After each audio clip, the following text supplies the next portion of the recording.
بس اس حد تک وہ چاہتے تھے کہ دفاتر کے اندر نمازیں ہوں، زکوٰۃ کمیٹیاں بن جائیں، لیکن عملاً تو انہوں نے کچھ نہیں کیا. اسٹیبلشمنٹ بھی بغیر وضو کے نماز میں شامل ہو جاتے ہیں. یہ تاریخ کا حصہ ہے سر. یہ تاریخ کا حصہ ہے. تو یہ اس طرح کی حرکتیں ظاہری ہیں وہ کی گئی ہیں، لیکن حقیقتاً کچھ نہیں ہوا. اب دوسری جو اہم بات ہے وہ یہ ہے کہ دیکھیں اسٹیبلشمنٹ کے ساتھ روابط رکھنا ہی اصل میں آپ ان کو امپاور کرتے ہیں. جب ہم خود ان کے دروازے پہ جاتے ہیں، ہم کہتے ہیں ہم ایک پیج پہ ہیں، فوج ہمارے ساتھ ہے، فوج میرے تو اپنے فون ریکارڈ کرتی ہے، وہ اس کو پتہ ہے میں کرپٹ نہیں ہوں، تو آپ کو یہ نہیں پتہ ہوتا کہ ان کے پاس آپ کے 20 سال پرانے بھی پڑے ہوئے ہیں جب آپ اتنے اچھے نہیں تھے. تو ظاہر انسان ہے نا، انسان تو زندگی میں غلطی کرتا ہے. تو یہ تو دیکھیں بلیک میرر ایک ٹولہ ہے جو آپ کی بچوں کی، آپ کے معاملات جو ہیں ان کی ٹول لگاتا ہے. تو اصل میں تو ان کے ساتھ ہی جنگ ہے اس ملک کو یہاں پہ پہنچانے.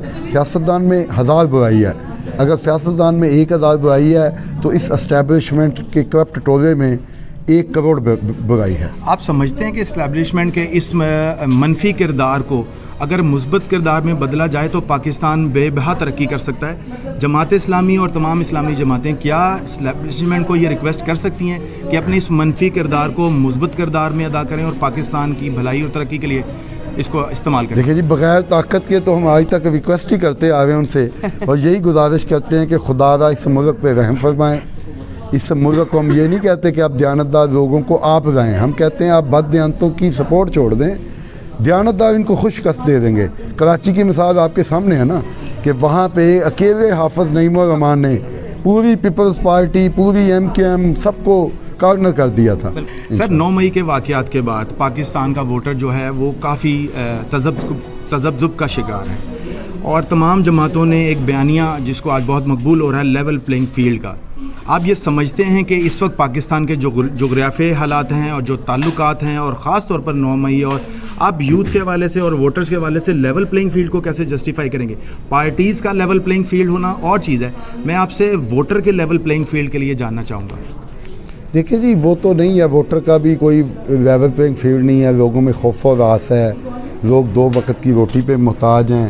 کل ایک خاتون میرے پاس آئیں، مجھے کہتی ہیں کہ بلاول بھٹو صاحب کو ووٹ دلوانے کے لیے مجھے 5000 کی آفر ہوئی ہے، تو آپ اگر مجھے زیادہ دیں تو میں آپ کو ووٹ دوں گی. تو میں نے اس کو خاتون کو سمجھایا، میں نے کہا کہ بھلے آپ بلاول صاحب کو ووٹ بیچ دیں، لیکن اس کے بعد جو 5 سال آپ کے ساتھ حشر ہو رہا ہے وہ وہی ہوگا جو 75 سال سے اس ملک کے ساتھ ہو رہا ہے.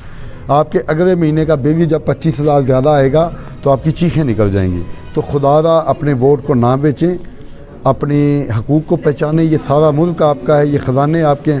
تو دیکھیں غربت مسلط کر کے لیول پلینگ فیلڈ تو نہیں دے سکتے آپ. دوسری طرف آپ جب لوگوں میں خوف و راز پیدا کریں گے، میڈیا کے ذریعے آپ ایک جھوٹی پرسیپشن ڈیولپ کریں گے. بیٹھے ہوئے ہیں وہ اس کو بہت بڑا اتار پیش کر رہے ہیں. بیٹی اب سٹیج پہ آ گئی، بیٹی باپ سے گلے مل گئی. اچھا گلے ملتی ہے تو چہرہ دونوں کا کیمرے کی طرف ہوتا ہے. یہ کیسی محبت ہے؟ پلینڈ محبت ہے جو سٹیج پہ ہی ہوگی، جو گھر میں نہیں ہو سکتی ہے. بہت شکریہ ناظرین، آپ نے ہمیشہ کی طرح پاکستان ٹوڈے نے مختلف سیاسی جماعتوں کا پوائنٹ آف ویو آپ تک پہنچایا. آج جماعت اسلامی کا پوائنٹ آف ویو آپ لوگوں نے جانا، اور یقیناً جماعت اسلامی ہمیشہ کی طرح ایک بہترین ورکنگ کے ساتھ اور بہترین دیانتدار قیادت کے ساتھ میدان میں موجود ہے. مسئلہ صرف باہمی اتحاد اور اتفاق کا ہے جو یقیناً اس قوم کی ضرورت ہے اور وقت کی بھی حالات کی ضرورت ہے. آپ کا بہت شکریہ.